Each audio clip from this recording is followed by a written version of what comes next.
Organic and fraud-free. A lesson about ad fraud from the farmer's market. If it's labeled organic, is it actually organic? How can you tell? If it's labeled fraud-free, is it actually fraud-free? How can you tell? At a farmer's market on Long Island one day in May, I saw blueberries and strawberries for sale.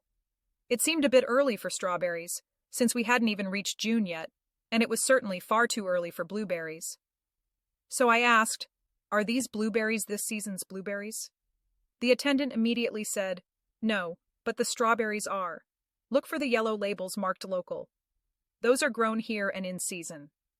The honesty was refreshing, and I went on to buy strawberries, asparagus, lettuce, and other produce from them, all local and in season.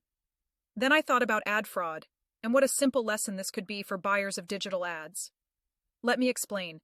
Transparency and trustworthiness of the seller. What if the farmer didn't label the produce, local versus not?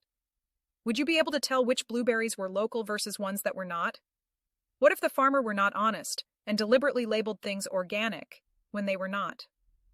Would you be able to taste the difference between organic strawberries versus ones that were not? There is no easy way for you to tell if the produce were local or not, or organic or not, just by looking at it. So you have to depend on the transparency and trustworthiness of the farmer. Did they label things? Did they label things accurately? Similarly, you have no way to tell if digital ads were real or not, or shown to humans or not, just by looking at dashboards and Excel spreadsheets sent to you monthly by your media agency. Remember the Uber lawsuits, where the mobile exchanges that Uber was buying from were falsifying reports to make it appear that ads ran on real mainstream sites when they did not, and other fraudsters were fabricating reports for ads that never ran. You have to depend on the transparency and trustworthiness of the ad seller. This is probably okay when you are dealing with real mainstream publishers that have a long track record.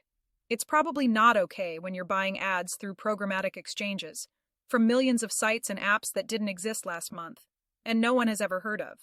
What do you think a fraudster would tell you if you asked them if the blueberries were local or organic? They would deliberately tell you the blueberries were local, since they knew you had no way to check for yourself.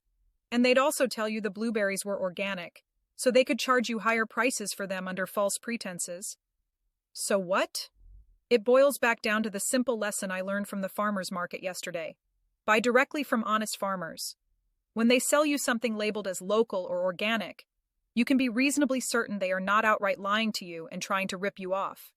Buy directly from real publishers so you can be reasonably certain they are not outright lying and trying to rip you off.